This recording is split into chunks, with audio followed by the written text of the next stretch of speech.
माणिकराव कोकाटे यांच्याकडचं कृषी खातं काढून घेतलं जाणार असल्याची सूत्रांची माहिती आहे। मकरंद पाटील यांच्याकडे कृषी खातं दिलं जाणार, तर मकरंद पाटील यांच्याकडचं मदत आणि पुनर्वसन खातं माणिकराव कोकाटेंना दिलं जाणार असल्याची माहिती आहे।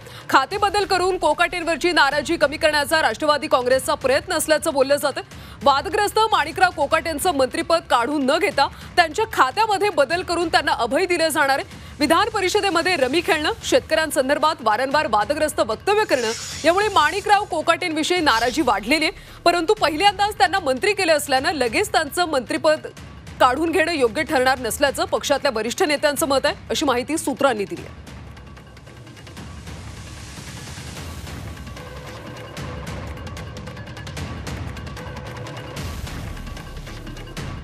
पाहुयात पुढची बातमी।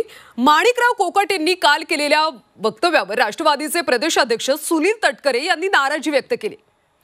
या संदर्भात रोहित पवार यांनी ट्विट केलंय, पाहुयात।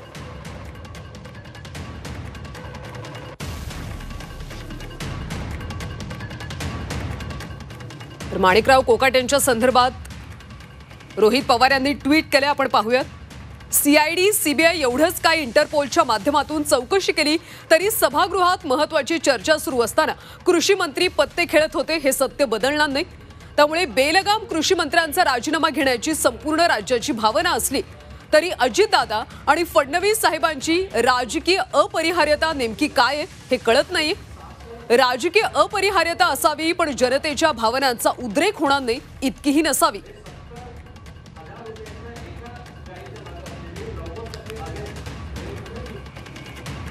तर पुढे रोहित पवार म्हणतात, महत्त्वाचं म्हणजे कृषी खात्याची जबाबदारी आज सक्षम आणि संवेदनशील मंत्र्याकडे असणं गरजेचं असल्यानं अर्थमंत्र्यांनी स्वतःच कृषी खात्याची जबाबदारी सांभाळावी, हेच शेतकऱ्यांच्या हिताचं ठरेल असं रोहित पवार यांनी म्हटलं।